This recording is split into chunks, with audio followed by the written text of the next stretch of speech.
ایک بہت ہی دلسوز کال ہے اس وقت ایم سی آر میں، اور وہ بچہ ڈر کے مارے جو ہے وہ بات نہیں کرنا چاہتا. گو کہ اس نے نام بتایا اپنے بچپنے میں، مجھے پروڈیوسر صاحب نے، مبین صاحب نے نام بھی بتایا، لیکن میں اس کا نام بھی آن ایئر نہیں کروں گا کیونکہ جب وہ کال پہ بات نہیں کرنا چاہتا ہوں ظاہر اس کی آئی ڈی بھی ڈسکلوز نہیں ہونی چاہیے.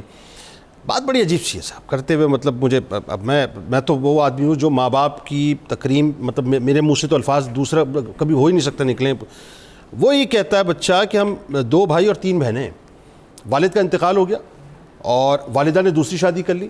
اب والدہ ساری پراپرٹی پر قابض ہو گئی ہیں اور ہم جو بہن بھائی ہیں وہ رول رہے ہیں، مطلب ادھر ادھر، کبھی کسی کے گھر پہ جا کے کھاتے ہیں، کبھی کسی کے گھر پہ جا کے کھاتے ہیں، کبھی کسی کے گھر پہ جا کے کھاتے ہیں.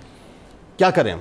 مطلب میں اب یہ سوال فلوٹ کرتے ہوئے مجھے سچی بات ہے بہت تکلیف ہو رہی ہے، کیونکہ میں تو یہ ماں باپ کے حوالے سے تو میرا تو سچی بات ہے. ماں کا منصب بڑا بلند ہے اور ماں کی مامتا جو ہے، اگر وہ سن رہا ہے بچہ اس وقت، اللہ کرے اس کی ماں بھی سن رہی ہے. ہاں، ماں اگر اس طرح کر رہی ہے تو پھر وہ پورا ایک جذبہ جو مامتا کا ہے اور اس ساری چیزوں کو ڈینائی کر کے ایسا کرنا، تو میں سمجھتا ہوں کہ یہ اللہ کے غضب کو دعوت دینے والی بات ہے. اگر واقعی ایسا ہو رہا ہے اور بچوں کا حق مارا جا رہا ہے، اس پہ بات کی جائے، ڈیٹیل اسی پہ بات کی جائے. ہاں، کوئی شک نہیں ہے کہ ماں باپ کا بہت بڑا مقام ہے، بہت بڑا درجہ ہے اور ان کے قدموں تلے جنت کو رکھا گیا ہے، لیکن اس کی بھی کچھ شرائط ہیں.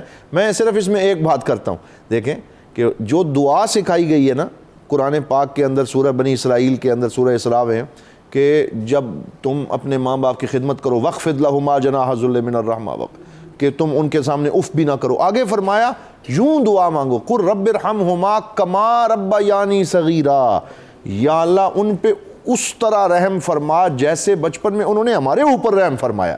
یہ جو کما ربا یعنی صغیرہ ہے نا، جیسا کرو گے ویسا بھرو گے. تو اگر ماں اپنا حق نہیں ادا کر رہی، اگر وہ رحمت نہیں کر رہی، کل اسے بھی رحمت نہیں ملے گی، وہ بھی رحمت سے مایوس اور محروم ہو جائے گی. لیکن کیا کہتی ہے شریعت ایسی ماں کے لیے جو یہ اس وقت اتنا بڑا ظلم بچوں آگے، چونکہ ون سائڈ اسٹوری ہے، آئی ڈونٹ نو اسٹوری کے اس طرف کیا ہے، لیکن اگر لیٹ سپوز یہ سمجھ لیا جائے کہ بچہ بالکل سچ کہہ رہا ہے اور یہ ایسے ہی ہے، تو پھر ماں کے لیے کیا حکم ہے؟ ہاں نہیں، اب اس حقیقت حال کے حوالے سے تو کیس سٹڈی کے بعد ہی کچھ کہا جا سکتا ہے، لیکن اگر واقعی ایسا ہے تو الظلم ظلمات یوم القیامہ فرمایا گیا کہ یہ جو ظلم ہے یہ قیامت کی ظلمتوں اور تاریکیوں کو دعوت دینے والی بات ہے. وہ وہاں رل جائے گی اور اس کو قیامت کے دن بھی اور یوم آخرت میں بھی اس کو کچھ پھر نصیب نہیں ہوگا، اور اللہ تعالیٰ کا غضب جو ہے وہ اس کے اوپر قہر بن کے ان بچوں کو کیا کرنا چاہیے. اور خاص طور پر کسی کی وراثت کا حق کھا جانا، یہ تو اپنے پیٹ کو دوزخ کی آگ سے بھرنے کے مترادف ہے. میں سمجھ ماں کیسے کر سکتی ہے، یہ ماں کیسے کر سکتی ہے؟ اس میں سب سے پہلی بات یہ ہے کہ وراثت کے احکامات کسی دنیا دار نے نہیں اتارے، خود اللہ تعالیٰ نے اتارے. اب جو خامند فوت ہوا ہے تو اس کی جائیداد میں سے 8واں حصہ اس بیوی کا ہے اور باقی سب ان بچوں کا ہے. تو جب وہ دبا کے بیٹھی ہوئی ہیں تو یہ وہ حق دبا کے بیٹھی جو اللہ تعالیٰ نے خود ان کو عطا کیا ہوا ہے.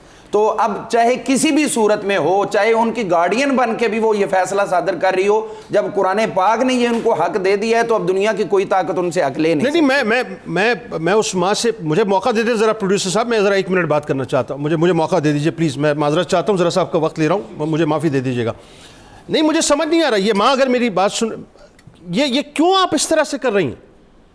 ارے بابا یہ آپ کی اولاد ہے، 9 مہینے آپ نے اس کو اپنے پیٹ میں رکھا ہے، اپنی چھاتی کا دودھ اس بچے کے اندر ان بچوں کے اندر منتقل کیا ہے، یہ آپ کے وجود کا حصہ تھے. یعنی آپ کروٹ لیتے ہوئے ان کے لیے احتیاط کرتی تھی. یہ کیسے ہو سکتا ہے کہ آج آپ کے بچے جو ہے وہ ادھر ادھر جا کے بھیک مانگ رہے ہیں اور آپ ان کی جائیداد کے اوپر قبضہ کر کے بیٹھ گئی ہیں دوسری شادی کر کے؟ نہ کریں، متنازع نہ بنائیں لفظ ماں کو. بڑا تقدس ہے اس رشتے کا، بڑا تقدس ہے اس رشتے کا. خدا کا واسطہ میں ہاتھ جوڑتا ہوں آپ سے، یہ لفظ ماں اور باپ یہ بہت احترام کے رشتے ہیں، ویسے ہی تباہی سیکولرز نے برباد کر کے رکھ دیا اس پاکستان کو. یہ پدرشاہی نظام کر کے جو ہے تانے دے کے کہ باپ کی حکومت کو ختم کرو، بھائی کی حکومت کو ختم کرو، شوہر کی حکومت کو ختم کرو. کیا ماؤں کے جس کی مثال پروردگار دے کے 70 ماؤں سے زیادہ چاہتا ہوں، وہ ماں اپنے بچوں کے ساتھ اس کو دربدر چھوڑ دے گی بھیک مانگنے کے لیے؟ کیا اس رشتے سے بھی اعتماد اٹھوا دیں گے آپ؟ کیا اس رشتے کو بھی متنازع بنوا دیں گی آپ؟ کیا اس رشتے کے حوالے سے بھی معاذ اللہ یہ باتیں ہوں گی کہ اب ماؤں پہ بھی بھروسہ نہیں کرنا چاہیے؟ نہ کریں، خدا کا واسطہ نہ کریں. ختم ہو جائے گی یہ دولت، ختم ہو جائیں گی آپ. یہ دولت پیچھے کوئی اور کھا رہا ہوگا، آپ قبر میں اتار دی جائیں گی. اس رشتے کو خدا کا واسطہ پراگندہ نہ کریں، نہ دھندلا نہ کریں. گندا نہ کریں اس کو. بہت شفاف رشتہ ہے یہ, بہت ارے مائیں تو وہ ہوا کرتی ہیں اپنے آپ کو کاٹ دیتی ہیں, اپنی اولاد کو سب کچھ دے دیا کرتی ہیں. ماں تو وہ ہوتی ہے, ماں یہ نہیں ہوتی کہ اولاد سے اس کا نوالا چاہیے. ماں تو اپنا نوالا جو ہے, اپنا نوالا اپنی اولاد کو دے دیا کرتی ہے. ہاتھ جوڑتا ہوں, خدا کا واسطہ نہ کریں. بہت تباہیاں دیکھ لی ہم نے, اب یہ تباہی ہم برداشت نہیں کر پائیں گے کہ ماں جیسا عظیم رشتہ جو ہے وہ بھی اب متنازع ہو جائے, خدا نہ خواستہ.